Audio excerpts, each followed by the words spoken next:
Today in Augusta, Maine, a tragic shooting by an ICE agent has sparked community outrage and a call for justice. I'm Garrett. And I'm Leah. Welcome to Laid Back Local, the news of the day, with Leah and Garrett reporting from Augusta, Maine. First up, the family of Johann Sebastian Duran Guerrero, who was shot by an ICE agent in Biddeford, is seeking justice as investigations continue. ICE, Immigration and Customs Enforcement, enforces federal immigration law. The family, through their attorney Benjamin Gideon, is cooperating with state investigators. Gideon says Guerrero was legally working in the U.S. with a Social Security card and valid work authorization. The state is treating this as a criminal investigation that signals possible charges are on the table, even if that is rare. The ICE agent is David Bruyette. Court records show a history of domestic violence and mental health diagnoses, which raises big questions about fitness for duty and whether there were red flags in hiring or retention. Real talk. If there were warning signs, why weren't they addressed? And how do we prevent this from happening again? You're asking the right question. Why? Charges against federal agents are uncommon because of arguments around immunity under federal law. In plain terms, the law can shield federal employees for actions taken in the scope of their duties unless prosecutors can show those actions clearly crossed legal lines. The community outrage is loud in Biddeford and across Maine. People want accountability, transparency, and assurance this doesn't happen again. The stakes are bigger than one case.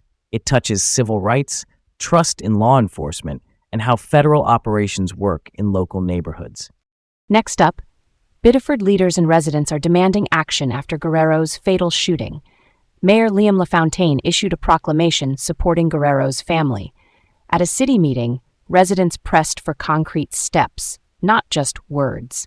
People talked about policy changes, clearer protocols when federal agents operate in town, and better communication with local officials. The incident has galvanized folks to push for reform. And here is where it gets really interesting. Guerrero was not the intended target of the ICE operation. That fact stunned many and deepened the calls for accountability. Community voices matter. That's how change usually starts. When residents show up and speak out, it puts pressure on agencies to review training and procedures.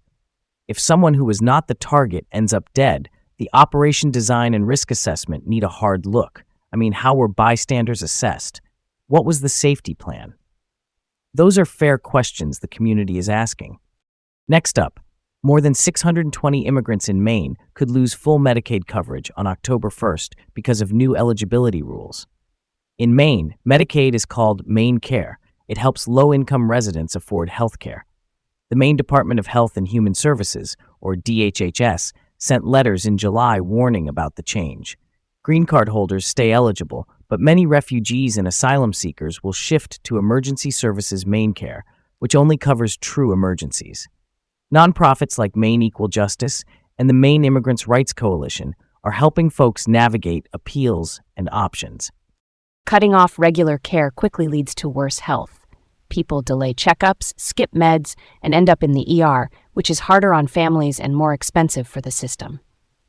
And the part that floored me: those losing Maine Care eligibility are not eligible for Affordable Care Act subsidies, which means marketplace plans can be totally out of reach. Why would subsidies be off the table if people clearly need coverage? Short answer: federal rules.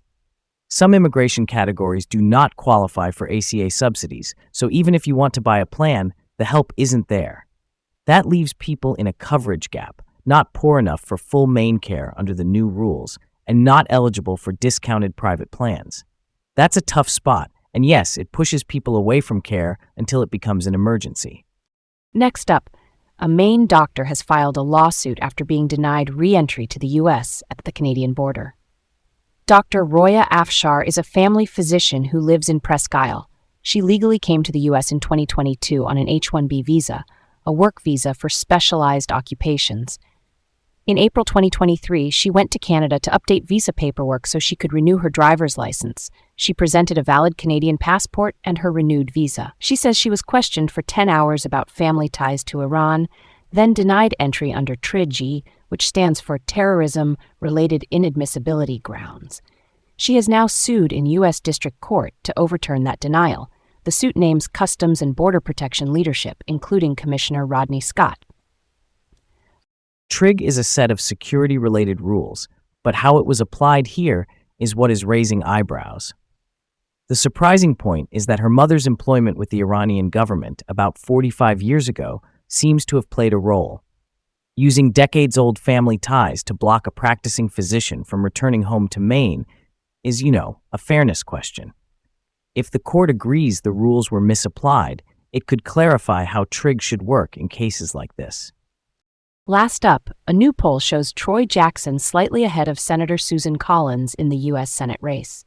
The University of New Hampshire Survey Center found Jackson at 49% and Collins at 46% among likely voters. Jackson is a former state lawmaker and the president of the Maine Senate. Collins is a 5-term Republican incumbent. This follows Democrat Graham Plattner withdrawing from the race after sexual assault allegations, and Jackson then surged at county caucuses. Political dynamics here are tight. Collins has been known for bringing federal dollars to Maine, which is a traditional strength, but the poll shows her trailing Jackson right now, a surprise given her long tenure. Democrats view this seat as key for Senate control, so expect heavy campaigning and lots of ads.